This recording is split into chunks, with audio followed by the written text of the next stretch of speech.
Hallelujah, Hallelujah, Hallelujah, Hallelujah.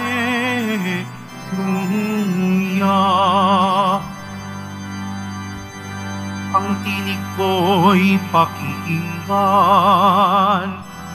ng kabilang sa'king kawan.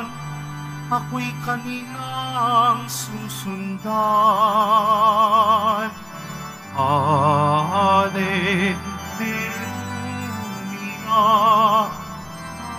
Hallelujah, Hallelujah,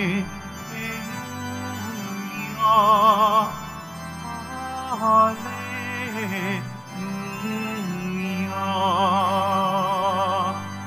Sumainyo ang Panginoon. At sumaiyo rin. Ang mabuting balita ng Panginoon ayon kay San Juan. Papuri sa iyo, Panginoon. Noong panahong iyon, sinabi ni Jesus sa kaniyang mga alagad, "Kung paanong iniibig ako ng Ama, gayon din naman, iniibig ko kayo. Manatili kayo sa aking pag-ibig. Kung tinutupad ninyo ang aking mga utos, mananatili kayo sa aking pag-ibig. Tulad ko, tinutupad ko ang mga utos ng aking Ama, at ako'y nananatili sa kaniyang pag-ibig. Sinasabi ko sa inyo ang mga bagay na ito upang makahati kayo sa kagalakan ko at malubos ang inyong kagalakan." Ang mabuting balita ng Panginoon. Pinupuri ka namin, Panginoong Hesukristo. Magsiupo muna ang lahat. Magandang hapon po sa inyong lahat, mga kapatid kay Kristo. Sa lahat po ng ating mga taga-subaybay sa iba't ibang online platforms at sa lahat ng ating mga kadiboto sa iba't ibang panig ng Pilipinas at maging sa buong mundo kung saan tayo ay naaabot ngayon ng ating live streaming. Mapayapang hapon din po sa inyong lahat.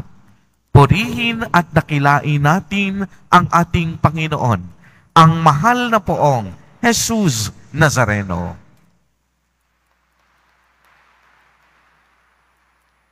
Mga kapatid kay Kristo at mga kadiboto, malugod po namin kayong tinatanggap sa Basilica Minor at Pambansang Dambana ni Jesus Nazareno.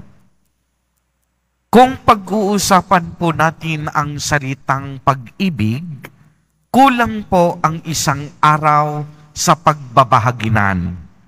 Ang salitang pag-ibig ang pinakamadalas na gamiting salita, ngunit ito rin ang isa sa pinakanaobusong salita. Magbigay po ako ng halimbawa. Sabi ng isang teenager sa kanyang crush, "Una kitang nakita, sa palagay ko, love na kita agad."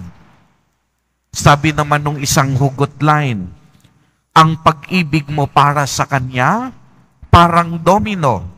Nahulog ka na sa kanya, pero siya nahulog naman sa iba." Di ba mas masakit iyon?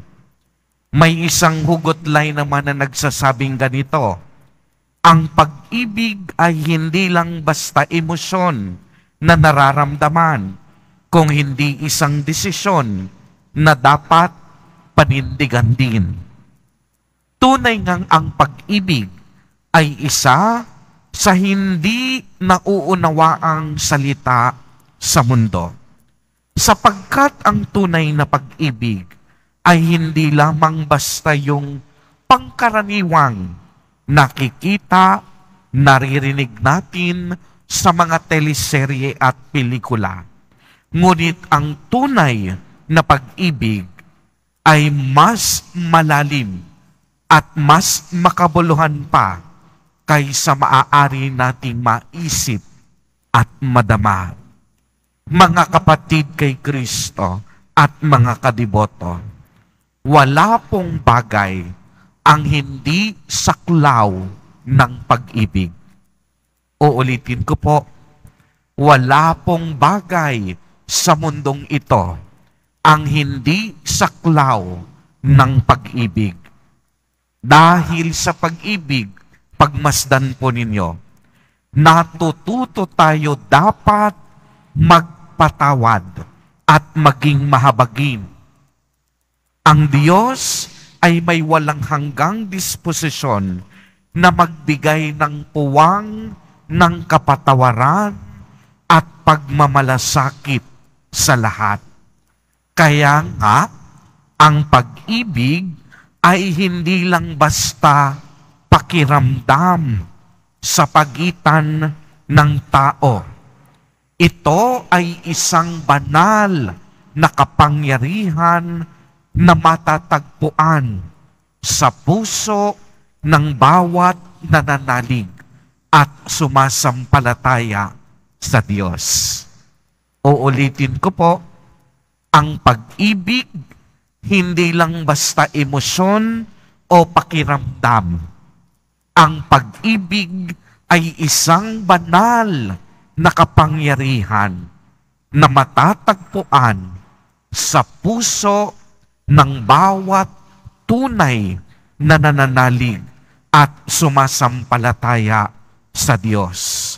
Kaya nga kung inyong mapapansin, walang ibang obligasyon na tinuro si Jesus Nazareno kung hindi ang tungkulin na magmahal. Uulitin ko, walang anumang obligasyon ang itinuro si Jesus Nazareno kung hindi ang tungkulin ng bawat isa na magmahal. Kaya nga kung mahal mo ang iyong kapwa, dapat hindi ka gagawa ng anumang masama laban sa kanya. Kung mayroon kang pagkakautang sa kanya, dapat bayaran mo ng tamang halaga at sa tamang panahon. Hindi yung ikaw pa yung galit kapag sisingilin ka. Kung may nakita kang masamang ginagawa ng ibang tao, kausapin mo siya ng mahinahon at masinsinan. Hindi yung ikaw pa ang magkakalat ng kanyang kahinaan. Kung may hinanakit ka sa kapwa, dapat marunong kang magparaya. Kung naiinggit ka sa kapwa, dapat huwag mong damayin at sisihin siya sa init ng ulo mo. Galangin at respetuhin mo ang pagkatao ng iyong kapwa. Dapat huwag mo ring lalamangan ang iyong kapwa. Magpapaubaya kang lagi sa kanya. Ito marahil ang isa sa napakaraming kahulugan ng tunay na pag-ibig, na marunong tayong magparaya para sa ating iniibig, na marunong tayong magpakumbaba, at marunong tayong magmalasakit para sa iba. Kaya nga ang habilin lagi ni Jesus Nazareno, manatili tayo sa pag-ibig ng Diyos.